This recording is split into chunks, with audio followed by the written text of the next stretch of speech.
Hello Capricorn, Sun, Moon, Rising, and Venus signs. Kamusta kayo? Sana po nasa mabuti kayong kalagayan. Welcome back po sa Star Tarot. Kung bago kayo dito, welcome din kayo. Thank you sa inyong support. I truly appreciate it. God bless you all. Tingnan natin ang mga messages niyo for today. Capricorn, we have goals. Ayan. So, progress is positive and personal goals will be achieved. Kaya napakaganda nito. Parang it's going to be a very rewarding endeavor, no? Na mga ginagawa ninyo sa ngayon. Yung mga goals ninyo sa ngayon maybe is towards prosperity and abundance, towards financial gain, financial freedom. So, maaaring yun ang pinagsisikapan ninyo, yun ang makakamit ninyo, no? Parating na yan, kumbaga, ang pagkakataon na yan ay parating na sa buhay ninyo, Capricorn. So, yun ang napipick up ko dyan for some of you. We have Owl, and so divinely guided kayo. Tatandaan ninyo lagi, Capricorn, that you are divinely guided. Whatever it is that you are planning to do sa ngayon or ano man ang inyong ginagawa, no? Divinely guided kayo. That is a reminder for you na laging merong spiritual messages, intuitive messages na pinapadala sa inyo ang divine universe and even your angels, no, the rest of your spirit team to guide you, no, on how you are going to navigate your circumstances sa ngayon and in the future, no. So lagi kayo pinapadalahan ng mensahe, kaya ang napakahalaga din na gagawin ninyo, Capricorn, is for you to claim that messages, no. Pakinggan ninyo ang inyong intuition. Lagi kayo mag-tune in, no, sa iyong mga sa inyong intuition, and sa gayon ma-access ninyo ang intuitive messages, ang gabay para sa inyo, nang sa gayon, no, you can approach your circumstances accordingly, no. Yung galing doon sa kung ano ang gabay sa inyo, galing doon sa kung ano ang advice sa inyo ng Panginoon. So, we have birth. Beautiful, beautiful. Kasi this could be birth of a new baby talaga, or this could be a birth of a different or a new opportunity and possibility sa buhay ninyo, no? So, maaaring nga iba talaga sa inyo is welcoming a baby boy. Yun ang una kong napipick up dito. But it could also be a baby girl, depende sa inyong sitwasyon, diba? General reading naman ito. So, yun. So, welcoming a new baby sa pamilya. Maaaring kayo yung manganganak. Maaari din naman na yung person ninyo manganganak, or pwede naman na hindi sa mismong pamilya ninyo, hindi sa immediate family ninyo, but maybe sa ibang ninyo, maaaring mga pamangkin ninyo, merong manganganak dyan, or anak ninyo, maaaring siyang manganganak. So, maaaring ganun ang ganap. But definitely, for some of you, there is a new baby coming in sa buhay ninyo, no? This could also be, no, na merong opportunity dito na dadating sa inyo, no? Maaari din na magsisimula kayo dito ng bagong endeavor, no? Bagong endeavor. Maaaring meron dito magsisimula din ng bagong relationship, bagong level ng relationship. Maaari din na magsisimula kayo ng bagong negosyo, no? Or bagong trabaho, bagong career. It could be anything also, but definitely there is something new na gagawin kayo, Capricorn. So, what else? We have proposal. Holy moly.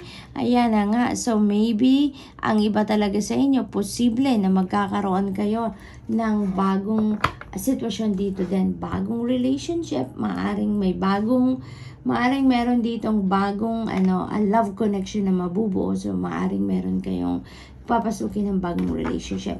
Maaari din naman na meron ditong marriage proposal, no, na nagagawin na or mangyayari na for some of you.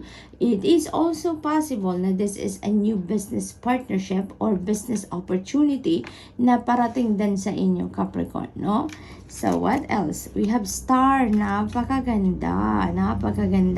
Because, yung parang this is the rainbow na. No, this is the rainbow na. Kasi, di ba may kasabihan na there is always a rainbow after the rain. And maybe, nanggagaling kayo sa sitwasyon wherein puro lang kayo rain, puro lang bagyo sa buhay ang naranasan ninyo. And ngayon, hard times are over, difficult times are over. Yun ang sinasabi ng star energy. Tapos na.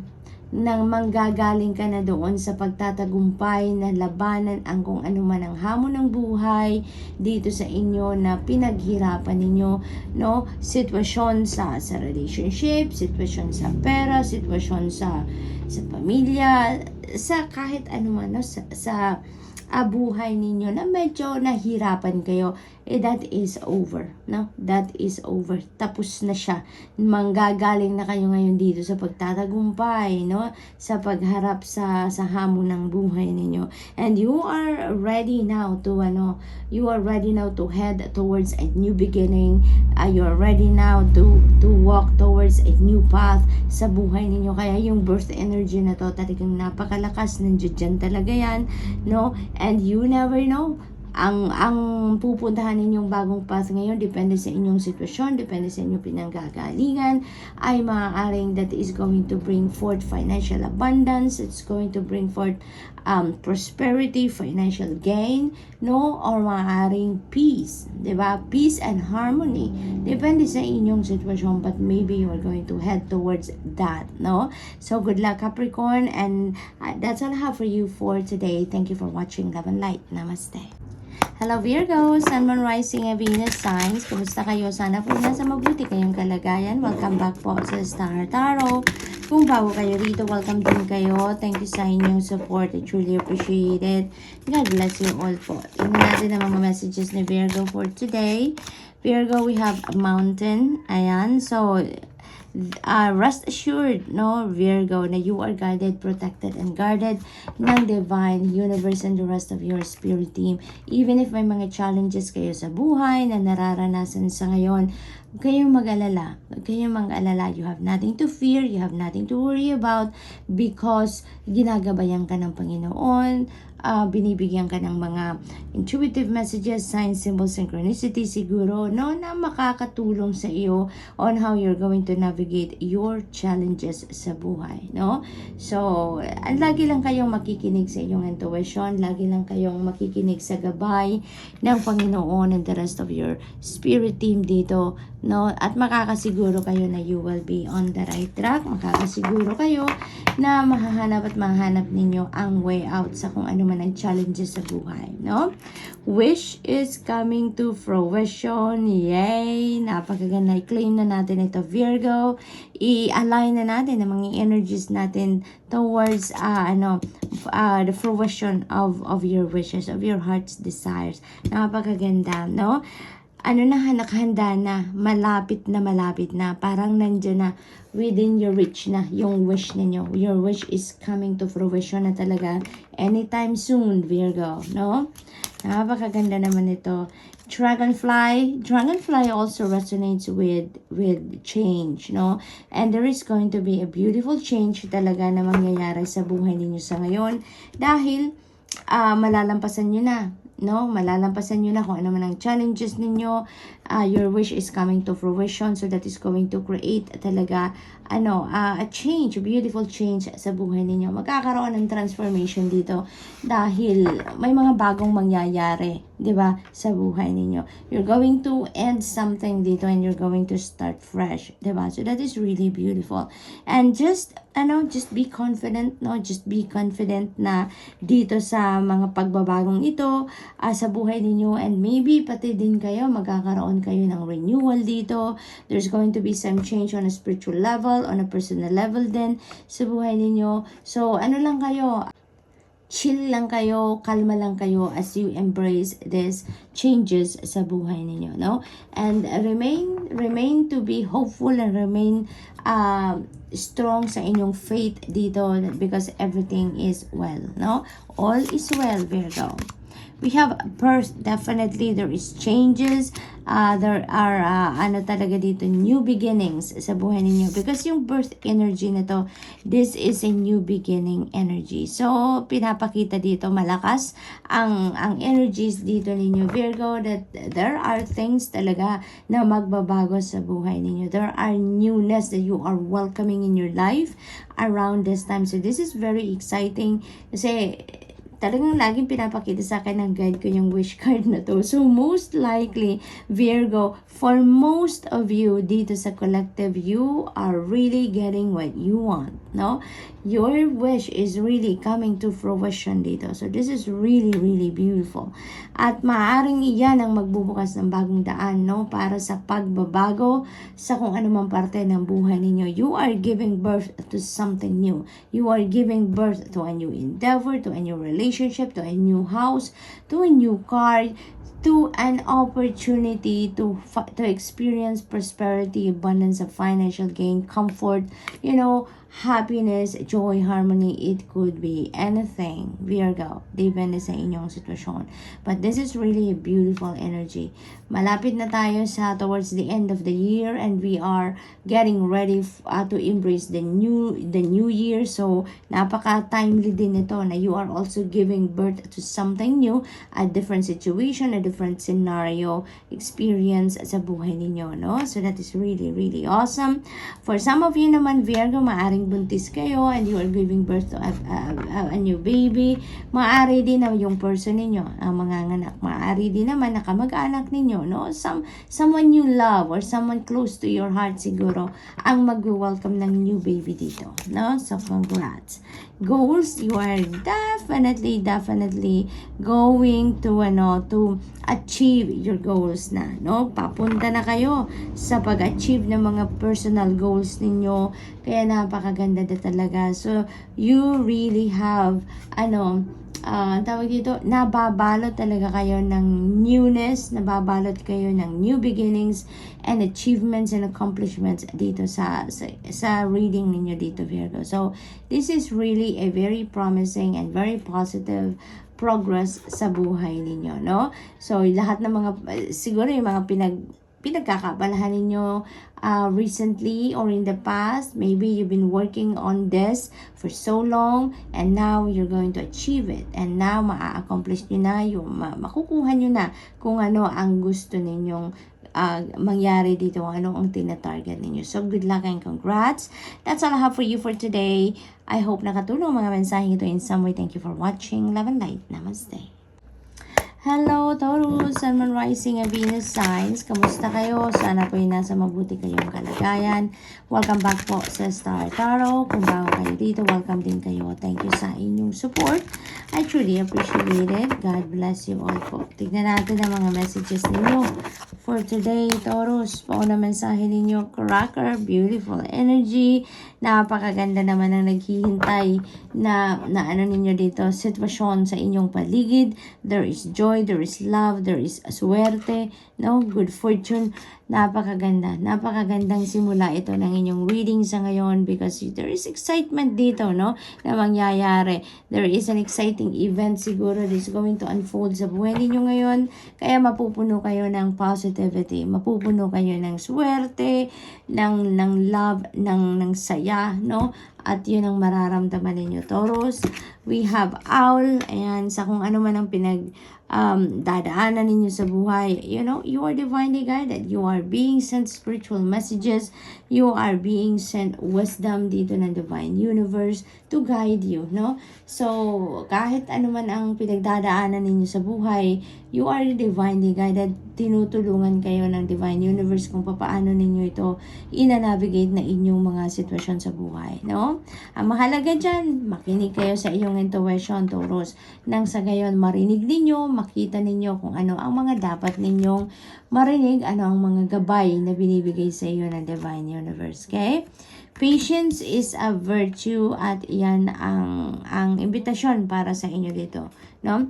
Huwag kayong magmadali, no? Do not rush. Now is the time for you to slow down, no? At ninyo, parang magkailangan ninyo ngayon mag-re-evaluate na kung ano man ang inyong ginagawa or kung ano man ang mga plano ninyo siguro na gusto ninyong isakatuparan sa ngayon, no, Taurus? So maaring ang iba sa inyo dito is heading towards a new endeavor, no? Maaring meron kayong gustong gawin sa ngayon at maybe you are in a rush, no? Maaring hindi pa kayo super ready for that pero nagmamadali na kayo. So parang hindi na kayo makaantay pa at gagawin nyo na. So maaring ganon. Kaya ang invitation sa inyo dito, be patient, no, Taurus, be patient because you may need to reevaluate your situation. You may need to reassess some things dito before ninyo gawin, no? Taurus. So what else? We have transformation, beautiful energy kasi may pagbabago magaganap, no? To me as a reader, no, kapag merong transformation energy, kapag merong new beginnings, no, na-excite ako dyan. Na-excite ako dyan para sa binabasahan ko because transformation is always beautiful. Yung pagbabago is always beautiful, is always exciting kasi may pagkakataon tayo, 'di ba, na baguhin ang ating sitwasyon. Binibigyan tayo ng pagkakataon na mai-improve natin ang ating sitwasyon, i-adjust natin ang mga dapat i-adjust, ayusin ang dapat ayusin, 'di ba? So talagang exciting ang mga bagay na yan. And this time, yun ang ganap sa buhay ninyo. Taurus, maaaring magkaroon ng transformation, pagbabago dito. So, you may need to activate your courage and inner strength dito in order for you to navigate this situation very nicely, no? Mayroon siguro a personal transformation. For most of you, Taurus, maaaring personal transformation ito. Maaaring may mga realization dito na it's about time na for you to evolve. It's about time na for you to change.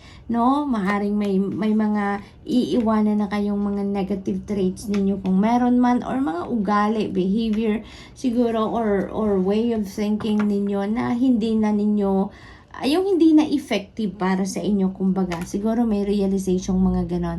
So, maybe yun ang mga bagay na babaguhin ninyo sa sarili ninyo, no? For others of you, this is also a transformation in your external world. Maari din ganon, ano? Maari may mga pagbabago din sa inyo sa trabaho, sa karera, no? Pagbabago ng level ng iyong commitment with your person kung meron. So, yung mga ganon ba, no? So, this is changes na maaring mangyari sa buhay ninyo. And huwag kayong mag-alala. Kasi kahit magbabago ang inyong sitwasyon, you are divinely guided. Kaya mapupunta kayo sa tamang daan dito. For sure, kailangan nyo lang na pakinggan, sundin ang kung anong bulong ng iyong intuition because that is a direct message from the divine. No? Gabayan para sa inyo. So, we also have fire. Ayan. So, napaka-ano ninyo ngayon. I'm getting the Wands energy. Napaka-excited, napaka-passionate, napaka-fiery ng energy ninyo. Parang punong-puno kayo ngayon ng drive and determination. Ano? So, maaaring ganon ang ganap dito. And this is towards positive result na kung ano man ang inyong mga ginagawa. Maaring galing kayo dito sa paglaban sa isang problema, paglaban sa isang challenge, paghahanap ng way out, and ang napipick up ko dito, maybe you are heading towards success. You are heading towards paglampas or pag-overcome ng kung ano man ang challenge sa buhay ninyo. So parang excited kayo na masolusyonan na ang kung ano man problema ninyo. Excited kayo na malampasan na kung ano man ang inyong pinagdadaanan, hindi masyadong komportable para sa inyo, Taurus, no? So, yun ang napipick up ko dito. Kaya naman, may mga transformation ditong magaganap. For sure, mapupunta kayo where you need to be, no? Sa sitwasyon where you need to be, why you need to experience is because divinely guided din kayo. Kaya, sometimes lang, Taurus, you just need to be patient. Kasi, may mga bagay talaga na hindi according to our will, according to our timeline na nangyayari, diba? Kaya, you really need to be patient, no? Dahil may stages, di ba? Ang mga nangyayari sa buhay natin, may stages yan. Merong magsisimula ka pa lang, titignan nyo pala kung anong problema. Next stage is you're going to think about how you're going to get out that problem, how you're going to solve that problem, yung mga ganon, di ba? Stages yan, kaya we really need to sometimes be patient, no? Be patient. And matatapos din yan. Kung meron kayong mga problema pinagdadaanan, rest assured, know that is going to change. Remember that nothing is permanent, di ba? Hindi magtatagal at magbabago din ang inyong mga sitwasyon for the better. So, you really just have to work on it, di ba? At maging pasensyoso at pasensyosa kayo sa paghihintay papunta doon sa pagtatapos ng kung ano man ang problema. So, just continue on to try to solve the problem, mag-isip ng kung ano ang kailangan gawin para masolusyonan ng mga problema, magbago ang inyong sitwasyon for the better, no? So, good luck, and that's all I have for you for today. Thank you for watching. Love and light. Namaste.